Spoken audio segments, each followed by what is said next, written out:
It was supposed to be a celebratory moment. After 12 blissful weeks of maternity leave, holding my daughter Lila felt like holding the entire world. Walking back into the office of Apex Digital that cold Monday morning, I expected the usual mix of cheerful greetings and welcome back lunches. Instead, I got Sarah. Sarah was the head of HR, a woman whose smile never quite reached her eyes, and she was waiting for me right by the elevator with a man I didn't recognize, who was holding a slim beige envelope. The smell of stale coffee and fear hit me the moment I stepped onto the 9th floor. I should have known the second I saw the envelope that my life was about to shatter. I'll never forget the casual cruelty in her voice when Sarah told me, "We're making necessary organizational realignments, Chloe." The beige envelope contained a termination letter. My job, my career, the 5 years of my life I'd poured into Apex Digital were gone. I was fired. 2 months after giving birth. Fired under the pretense of restructuring just hours after my protected leave expired. Hello, I'm Chloe, and this is the story of how a pharmaceutical company's decision to fire a new mother led to an 18-month battle for justice that ended with me not just getting a settlement, but owning the very thing they thought they could take from me. I know many of you are listening from your car, maybe while doing chores, or relaxing after a long day. Please take a moment to drop a comment and tell me where you are listening from. I always love hearing from you. The shock hit me first, then the shame. I walked out of that building in a haze, clutching Lila's tiny hand-knitted hat in my purse. How was I going to afford the mortgage, the daycare? My husband, Mark, was supportive, but we had always relied on my senior-level salary. The panic was a raw, physical burn, but the fear quickly turned into cold, precise rage. I wasn't the first. In the weeks that followed, I talked to other women who had worked at Apex Digital. Women who were high performers, who had dedicated years to the company, only to be systematically fired or sidelined immediately after taking maternity or extended medical leave. One woman, a top sales executive, was let go a week after returning from breast cancer surgery. Another, a coder who had just adopted a baby, was abruptly transferred to a dead-end division until she quit. This wasn't a realignment, it was a corporate pattern of discrimination, a calculated effort to prune any employee who required legally protected time off. And I decided right then and there, sitting on my living room floor surrounded by baby toys, that I wouldn't just sue for wrongful termination. I would start a class action lawsuit and gather every single woman they had wronged. The 18 months that followed were a blur of depositions, legal fees, and sleepless nights. We were 32 women in the end, 32 stories of betrayal, all linked by Apex Digital's cruel, cost-saving strategy. The company fought us tooth and nail. They tried to discredit us. They leaked rumors that we were unreliable. They offered small individual settlements, hoping to pick us off one by one, to break our solidarity. But we held firm. We knew our worth, and we knew the strength in our numbers. The legal process was a slow, deliberate erosion of my spirit. Mark took on a second job. I spent every evening poring over documents with my lawyer, Elena. My original goal was simple: get my job back and get financial compensation. But as the case dragged on, and as I learned more about the company's inner workings, my goal shifted. I wanted to hurt them where it mattered most. I wanted poetic justice. Apex Digital wasn't just a marketing firm. They specialized in niche software for data analytics and predictive modeling.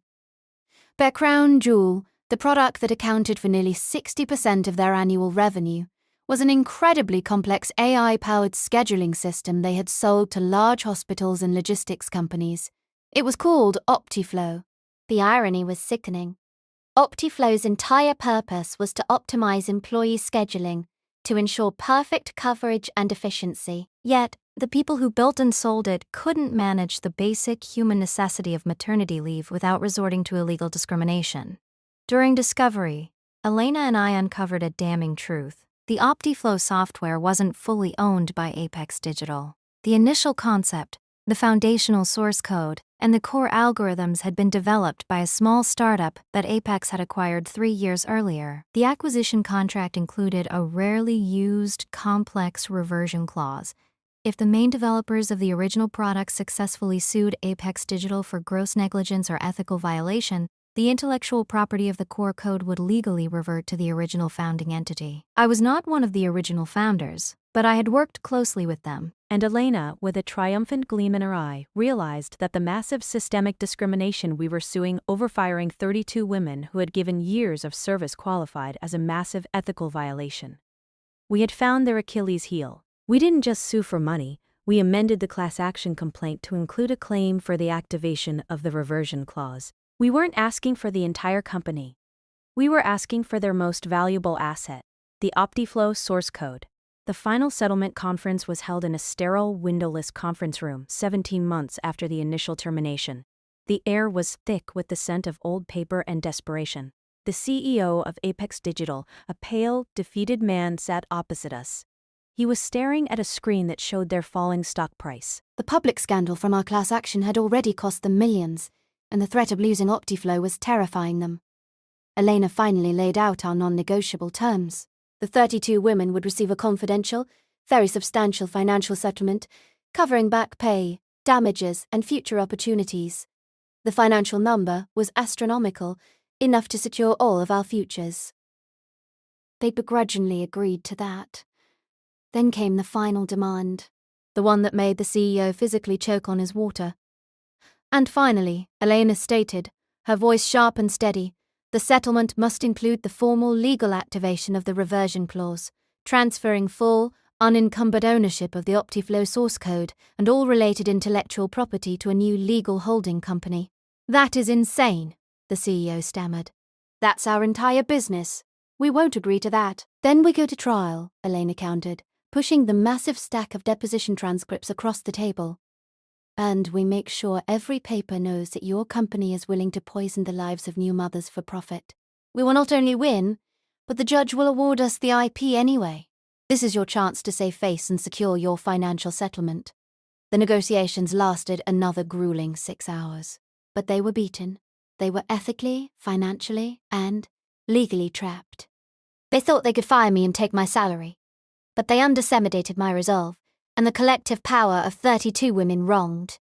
The CEO signed the document with a pen that seemed to shake apart in his hand. The full settlement said that I, as the lead plaintiff and the one who founded the new legal holding company, would receive full ownership of the OptiFlow source code and all related patents and copyrights.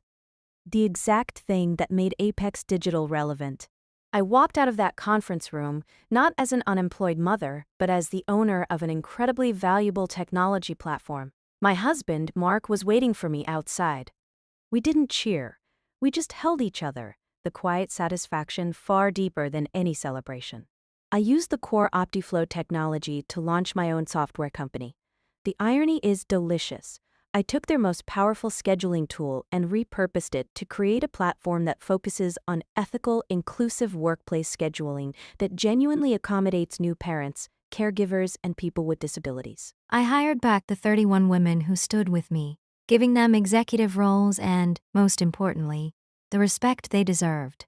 Apex Digital never recovered. They tried to build a new product, but OptiFlow had been their lifeblood. They folded 2 years later. They thought they could save money by firing a new mother.